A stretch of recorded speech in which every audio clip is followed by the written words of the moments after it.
Halo semuanya, jadi di video kali ini saya akan menjelaskan tentang jurnal umum dan juga jurnal penyesuaian. Yang pertama adalah jurnal umum. Jurnal umum adalah jurnal standar yang dibentuk secara umum.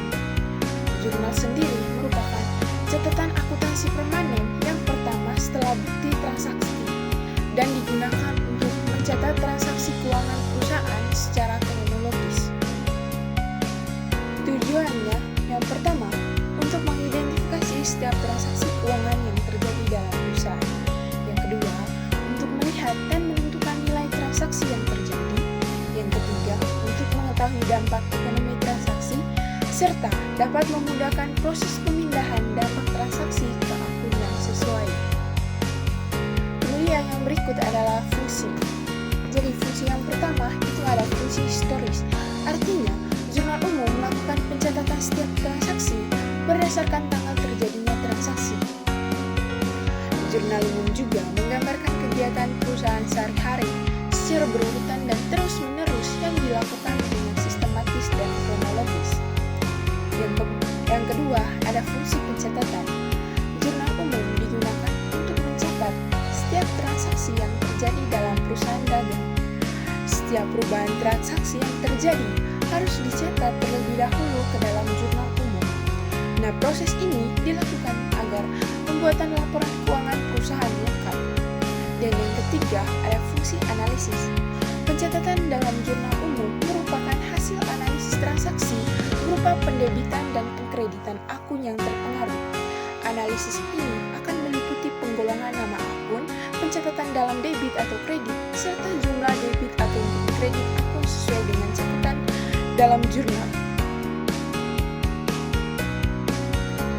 Agar lebih paham, kita masuk pada contoh soal.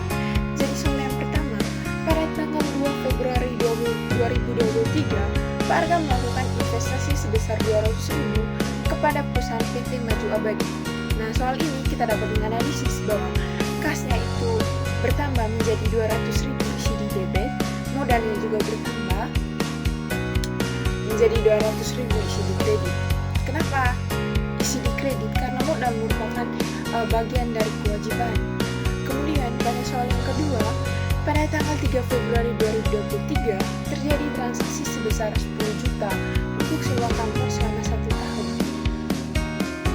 Kita lihat pada soal, terjadi transaksi sebesar 10 juta untuk sewa kantor. Berarti dia punya biaya sewanya itu berkurang menjadi 20 juta, sedangkan sewa itu isi di kredit, sedangkan sewa dibayar di muka itu pertama menjadi 20 juta isi di debit. Kemudian soal yang ketiga, tanggal 5 Februari 2023 terjadi transaksi untuk membeli peralatan membeli peralatan dan penjualan tunai sebesar 15 juta dan 10 juta. Berarti dia punya akunnya itu ada kas, di mana kasnya itu berkurang menjadi 25 juta isi di kredit. Kemudian peralatannya itu bertambah menjadi 15 juta. Kemudian perlengkapannya juga bertambah. Mungkin teman-teman bingung kenapa kasnya 25 juta, karena kan di situ di keterangannya tadi membeli peralatan dan juga perlengkapannya 15 juta dan juga 10 juta, berarti tinggal ditambah saja 15 juta dengan 10 juta, jadinya 25 juta. Kemudian pada soal yang keempat, tanggal 8 Februari 2023 PT Maju Abadi menerima pendapatan dari penjualan tunai sebesar 10 juta. Berarti dia punya akunnya di sini ada pendapatan jasa, di mana pendapatan jasanya itu sebesar 10 juta isi di kredit. Kemudian kasnya itu bertambah menjadi 10 juta. Lanjut ke soal berikut. Tanggal 9 Februari 2023 terjadi transaksi untuk gaji karyawan di bulan Januari sebesar 20 juta. Berarti di sini teman-teman dapat kita analisis bahwa akun yang tertera pada soal itu ada biaya gaji, di mana biaya gajinya di sini itu bertambah menjadi 20 juta. Sedangkan kemudian kita lihat pada nomor 6, di mana tanggal 11 Februari 2023 ini peralatan seharga 1 juta. Berarti dari soal ini akun yang tertera itu ada kas dan juga peralatan. Nah, kas ini dia itu berkurang isinya di kredit sebesar 1 juta, sedangkan peralatannya itu bertambah isi di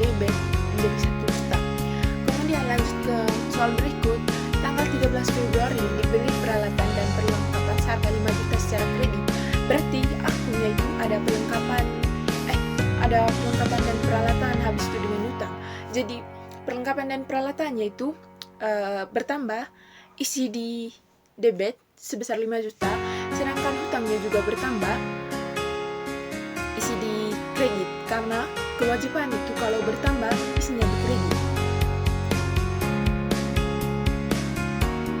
Kemudian pada tanggal 15 Februari 2023 diterima penyetoran modal dari ECA berupa uang tunai sebesar 30 juta, gedung senilai 100 juta, dan peralatan senilai 300.000. Jadi kita lihat pada soal atau kita analisis pada soal. Akun-akun yang terdapat pada soal ini ada kas, gedung, peralatan, dan juga modal. Nah, yang pertama adalah kas. Jadi kasnya ini sebesar 30 juta. Berarti isinya di debit. Kalau gedungnya juga kan bertambah, berarti isinya di bukan gedung. Kalau gedung itu senilai 100 juta, isinya di debit. Kalau peralatan juga isi di debit sebesar 300.000. Sedangkan kalau modal itu menyebabkan semua akun kas, gedung, dan juga peralatan sebesar 130 juta 300, tapi isinya di kredit. Yang berikut adalah jurnal penyelesaian. Jurnal penyelesaian adalah jurnal yang dibuat ketika ada perubahan saldo pada suatu akun dan harus disesuaikan ke dalam buku besar perusahaan pada akhir siklus akuntansi dengan tujuan untuk mencatat pendapatan atau beban yang tidak diakui untuk pengelola tersebut. Tujuannya mempermudah menyusun neraca saldo debit dan juga kredit buku besar. Yang kedua, merekap saldo akun-akun di buku besar, menentukan saldo akun-akun di buku besar sesuai dengan permintaan, serta memudahkan untuk penyusunan laporan keuangan. Dan di samping ada neraca saldo per 30 Juni 2023. Kemudian ada data penyesuaian. Jadi ada 4 data penyesuaian yang tidak sesuai pada neraca saldo, di mana dari data penyesuaian itu kita nanti buat dia punya jurnal penyesuaian. Dan jurnal penyesuaian ini dibuat untuk memperbaiki data yang tidak sesuai pada neraca saldo. Penyesuaian yang tidak sesuai, yang pertama itu sisa perlengkapan senilai 3.400.000. Nah, kalau kita lihat pada neraca saldo, dia punya perlengkapan kan 10 juta. Kemudian tiba-tiba langsung sisa perlengkapannya sebesar 3.400.000. Pertanyaannya, mana yang akan kita cari? Nah, dari redaksi soal kita dapat menganalisis bahwa ada 2 akun. Yang pertama, biaya pemakaian perlengkapan dan juga perlengkapan. Nah, untuk mencari biaya pemakaian perlengkapan teman-teman, kita perlu mengurangi perlengkapan yang ada pada neraca saldo dengan sisa perlengkapan 3.400.000. Jadi, perlengkapan yang ada pada neraca saldo kan 10 juta dikurangi 3.400.000, hasilnya 6.600.000. Nah, 6.600.000 ini akunnya itu adalah biaya pemakaian perlengkapan, isinya itu di debit. Sedangkan kalau untuk perlengkapannya, karena perlengkapannya berkurang, berarti isinya di kredit.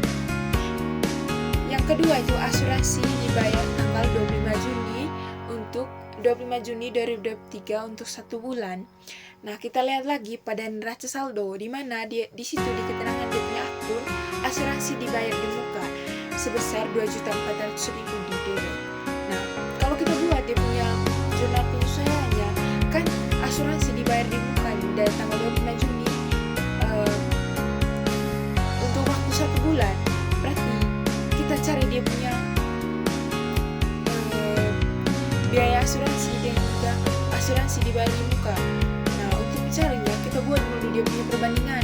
Buat perbandingan itu, yang pertama biaya asuransi kita buat perbandingan dari tanggal 25 Juni ke tanggal 30 Juni. Nah, dari jarak 25 Juni ke tanggal 30 Juni kan 5, berarti 5 dikali dengan 2.400.000 dibagi dengan 30. Pasti teman-teman bingung, ini 2.400.000-nya dari mana? Nah, 2.400.000 ini diambil dari neraca saldo pada akun asuransi dibayar di muka. Nah, 5 dikali dengan 2.400.000 dibagi dengan 30 itu hasilnya 400.000.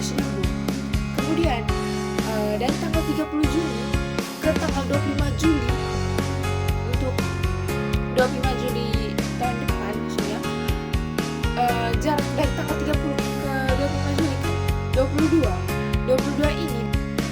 Nah 22 ini dikali dengan 2 juta meriah sudah dengan hasilnya 2 juta. Nah pada jumlah umum dapat kita simpulkan bahwa dia punya biaya asuransi yaitu 400.000 isinya debit, sedangkan kalau untuk asuransi dibayar di rumah isinya kredit 400.000. Tiga, ada sewa dibayar tanggal 8 Juni 2023 untuk 1 bulan. Nah cara pengerjaannya itu seperti ada soal yang asuransi bayar untuk waktu 1 bulan, sama saja pengerjaannya. Jadi yang pertama kita buat dulu dia punya perbandingan, dimana kan di situ di keterangannya untuk 1 bulan berarti dari tanggal 8 Juni ke tanggal 30 Juni itu jaraknya ada 22, tinggal 22 ini dikali dengan 3.600.000. Nah pasti 3.600.000 ini dapat dari mana? Nah kalau 3.600.000 ini teman-teman dapat dari neraca saldo yang ada pada biaya gaji, di mana biaya gaji di situ yang ada pada neraca saldo sebesar 3.600.000. Sehingga tadi yang saya katakan buat dia punya perbandingan itu sebesar 22 dikali dengan 3.600 per 30 itu hasilnya 2.640.000. Kemudian dari tanggal 30 Juni ke tanggal dari tanggal 30 Juni ke 8 Juli jaraknya itu 18 berarti 18 dikali dengan 3.600 dibagi dengan 30 itu sebesar 950.000. Jadi kalau kita analisis dia punya soal ada 2 akun, yang pertama biaya sewa dan juga sewa dibayar di muka. Kalau biaya sewanya itu sebesar 950.000 isinya itu di kredit, kalau sewa dibayar